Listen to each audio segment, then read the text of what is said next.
Let's bring in former Reagan economist and the author of Trumponomics. Art Laffer is here. Art, great to see you. Your reaction to these numbers and overall assess the macro story for us, Art. Yeah, these numbers are okay. I mean, they're in line with expectations. It's fine. But we need a lot more increases in employment than we're getting, Maria, just to get back to the pre-pandemic employment to adult population ratio. Just to get back to that, we need about 8 million new jobs. And these numbers are not producing those types of gains that we really need to bring our production back to where it was before the pandemic. You know, if I look at this, it's going to be a very long, slow process ever coming back. And with the policies this administration's putting in, I don't know how we're ever going to make it.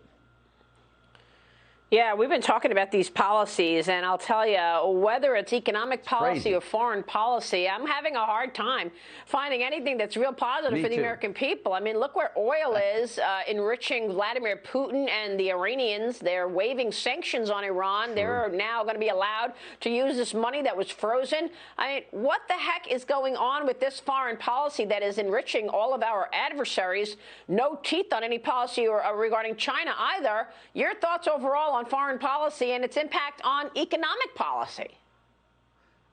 I think our foreign policy is not helpful to the U.S. At all. I think we should have banned the pipeline over there. Oil prices, we should be producing oil here, which is, by the way, a foreign policy tool. I mean, we were energy independent before, and the price of oil was dropped. That is all very good for the U.S. economy. We are waging a war against hydrocarbons here in the U.S., which is going to hurt the economy. We're proposing tax increases across the board, especially on capital gains, on corporations, on individuals. I mean, a minimum tax on a global. All of that is anti-production. It's against the ability of the U.S. to come back to where we were. It's a very frightening situation. And then, Maria, I mean, just to top it off, the market is at all-time highs. If you look at the S&P relative to GDP, which is sort of a price-earnings ratio, if you will, it's at a very, very high position right now. And given my prospects, I just don't see how this market continues as it has. Yeah. We got to talk more about the economic policy on the heels of this $3.5 trillion agreement from Senate Democrats. But first, let me bring Mark Tepper in. Go ahead, Mark. Well, Maria, you just mentioned that policy, and in my opinion, the child tax credit is an overlooked and underappreciated catalyst for the economy. I mean, beginning today, I think it's 39 million households, which represent, I think, 90% of the kids in the country are going to begin to receive $300 a month through the end of the year.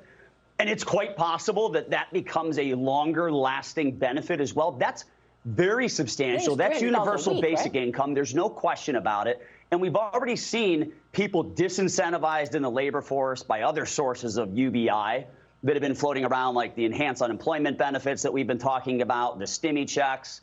And our economy right now is actually ahead of pre-pandemic levels, despite there being 7 million fewer people in the workforce. So why, Art, maybe you can help out with this. Why in the world do we want to continue to provide stimulus when, in my opinion, it's really not needed? It's not needed, and it's not only not needed, it's clearly not needed in the sense of rewarding people for not working. That's the real killer. It incentivizes people not to work. And that's the problem, Mark. I mean, we're having a real thing there. Now, with regard to the economy coming back, just by lifting the sanctions, that alone would have caused a huge boom from the extreme lows of the pandemic period. That would have. But we are not having that growth path that we should have to get back to the trajectory that we were on when we just before the pandemic started. So, you know, you're right. All of this $3.5 trillion makes no sense. A poor person can't spend himself into wealth. Yeah, and what about that child tax credit that Mark just mentioned, Art? 39 million households receiving monthly bank deposits through the end of the year. It's obviously talking about $150 billion child tax credit. On top of this new story that we've got this morning that the Senate Democrats have agreed to the $3.5 trillion package, do you think Joe Biden's going to be able to push this through reconciliation? I don't think he is, but I'm not sure. I mean, I believe he's going to have to backtrack a great deal on the $3.5 trillion, but I'm not the expert on politics. That's just what I've been told. But it's still way too much. It's in the wrong direction. We don't need this type of stimulus. We don't need these child tax credits. We don't need these extended unemployment benefits. We don't need any of these things that aren't pro-production. We really need to get back on a growth path. We will never make up, Maria, for what we lost during 2020 with the pandemic. We'll never make that back up. But at least we can get back to the trajectory we were on. But we're not going to do that either with these types of programs.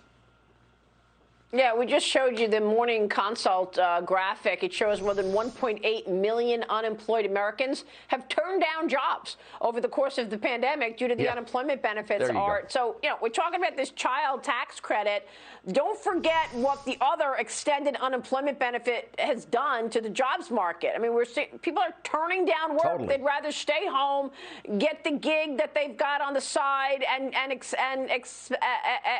accept these unemployment extended benefits. So that's the impact of this policy. And then you've not mentioned then you've not mentioned the new regulations. You've not mentioned the extending and raising the minimum wage. All of those are anti-production. I don't know how we get back to a good growth path with this administration the way they're doing. Now, they've done a couple of things really well, Maria.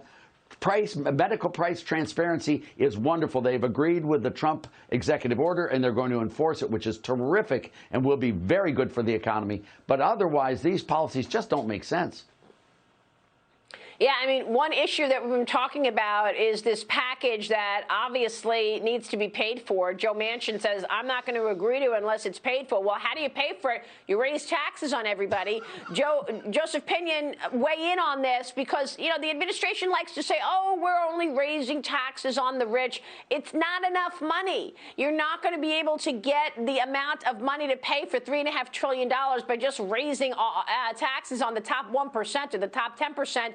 It's going to go into the middle class. Everybody's taxes are going to go higher, obviously, if you're overturning the Trump tax cuts. And that slows an economy. I mean, let's be very clear. You can't pay for any of this. I mean, we have redefined quantitative easing probably 30 times over. This makes absolutely no sense. Art, I really want to ask you, in your honest opinion, do they actually want inflation? I mean, that's the only conclusion I can arrive at when you're talking about trying to institute a global minimum tax. All you're going to do is send money fleeing out of the country after President Trump got it back into the country. You talk about raising taxes. We know those costs get transferred down to the average Americans at a time when we see inflation at a 13-year high, seniors on a fixed income about to realize they may have to go back to work or sell the downsized home they just bought because they couldn't afford the previous home. I mean, this is a disaster, and it seems almost like a disaster by design because the alternative is they just have no idea what they're doing. Well, I have no idea what's inside their minds, Joe, if they're even thinking about this at all. But what we do know is that the Trump tax cuts of 2017 in the fourth quarter, we know that they paid for themselves. Revenues, total federal government revenues, went up after that tax cut for the next 2 years compared to the previous 2 years and the previous 4 years. So it paid for itself. Now, if you raise those tax rates back up again and you reverse Trump, believe me, it's not going to pay for itself. You're going to lose money. These pay-fors they're talking about make no sense. Why don't they just raise all tax rates to 150% of everything these rich people earn, so that every time these guys go into the office, they get a check, get a bill instead of a check? God, we'd have a balanced budget and a prosperous company, and we'd get rid of all those rich people. Wouldn't it be wonderful? Not.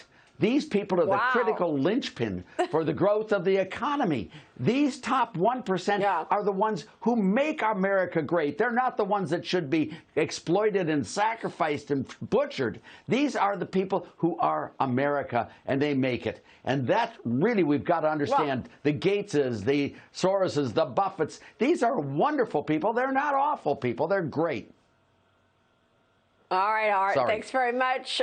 Certainly the rich are the job creators. They're hiring people in all sorts of areas. Art Laffer, good to see you. Thank you so much.